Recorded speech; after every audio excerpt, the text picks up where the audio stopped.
Lycopodium క్లావటం భౌతిక లక్షణాల గురించిన ఈ వివరణాత్మక విశ్లేషణకు స్వాగతం. వైద్యపరంగా అత్యంత ఆసక్తికరమైన, లోతైన రాజ్యాంగాలలో ఒకటైన లైకోపోడియం గురించి మనం మునుపటి సెషన్లో మాట్లాడుకున్నాం, గుర్తుండే ఉంటుంది.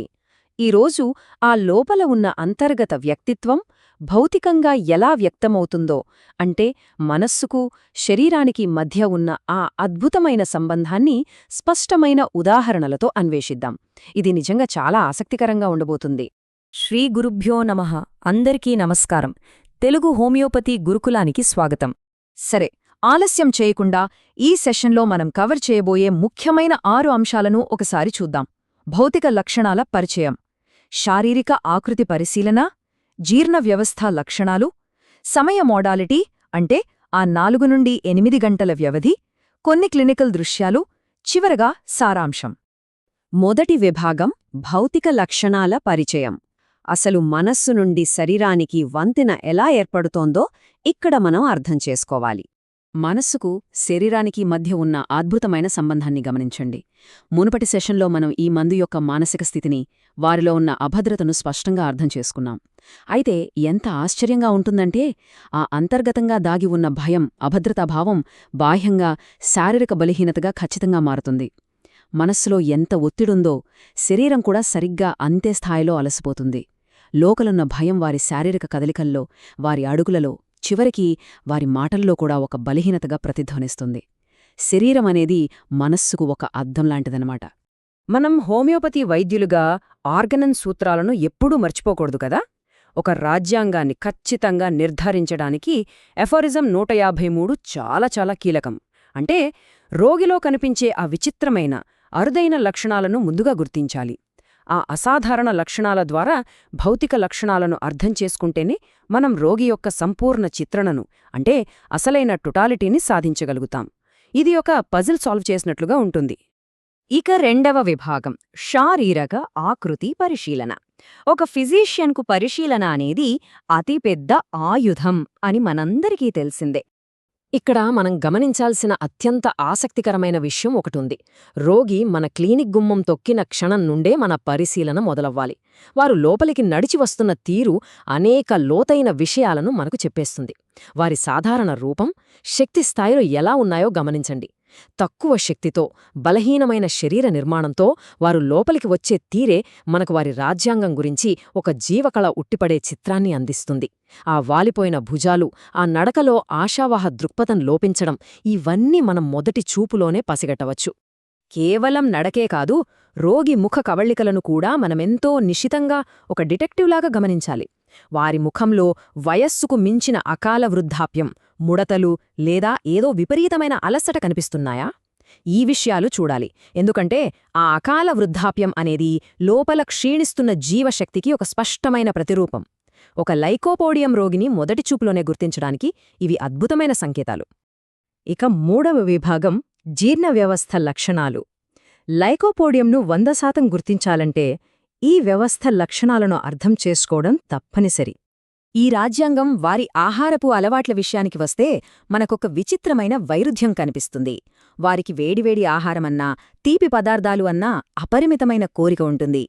కాని దానికి పూర్తి విరుద్ధంగా చల్లని ఆహారం కానీ, చల్లని పానీయాలు కానీ ఏమాత్రం తీసుకున్నా వారి శరీరం తీవ్రంగా ప్రతిఘటిస్తుంది.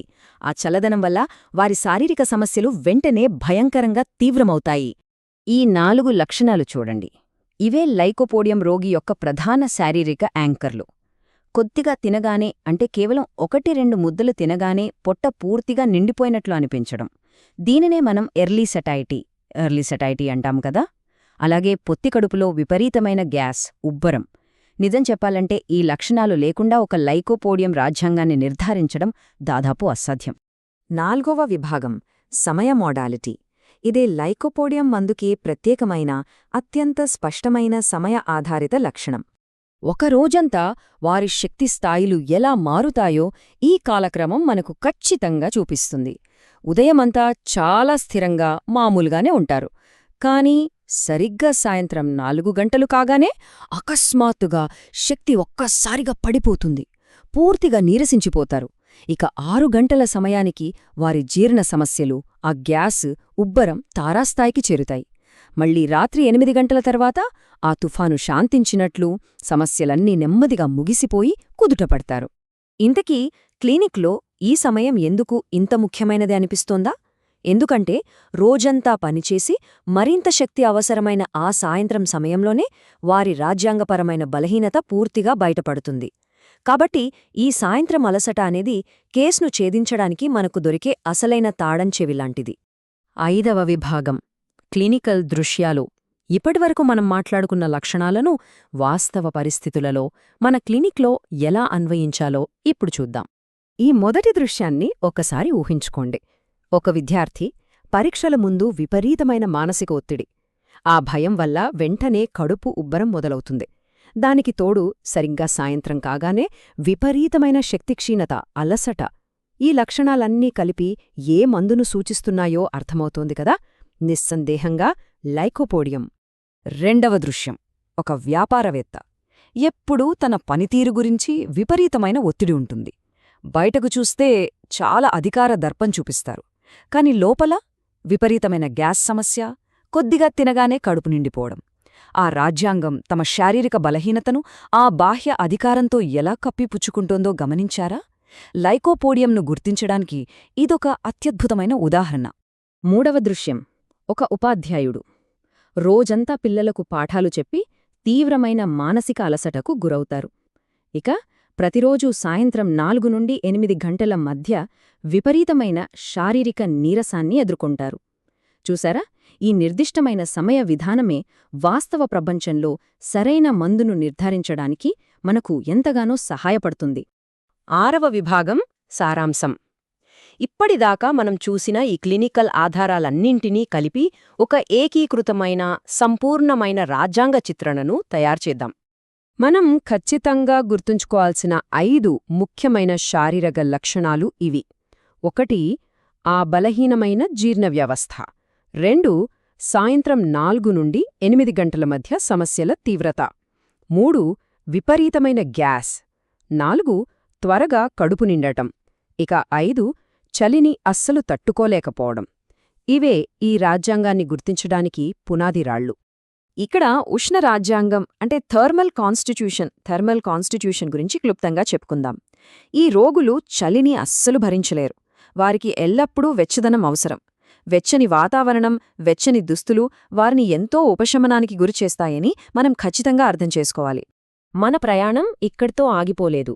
మన తదుపరి పార్ట్ 3 విశ్లేషణలో ఈ అధునాతన భావనలను క్లినిక్లో ఎలా అన్వయించాలి, అలాగే తులనాత్మక మెటీరియా మెడికా ఇతర మందులతో దీనికున్న సంబంధాలు ఏమిటి అనేది మరింత లోతుగా నేర్చుకోబోతున్నాం. ముగించే ముందు ఒక లోతైన, తాత్వికమైన క్లినికల్ ప్రశ్న ఒక్కసారి ఆలోచించండి. అంతర్గత మనస్సు అభద్రతతో నిండిపోయి శరీరం ఇంత బలహీనంగా ఉంటే ఈ వ్యక్తి ఇంత తీవ్రమైన పోటీ ప్రపంచంలో ఎలా మనగలుగుతున్నాడు? తమ ఉనికిని ఎలా కాపాడుకుంటున్నాడు? ఈ ప్రశ్నకు సమాధానం అన్వేషించడమే మన తదుపరి సెషన్ యొక్క లక్ష్యం. జయ శ్రీకృష్ణ వాసుదేవ.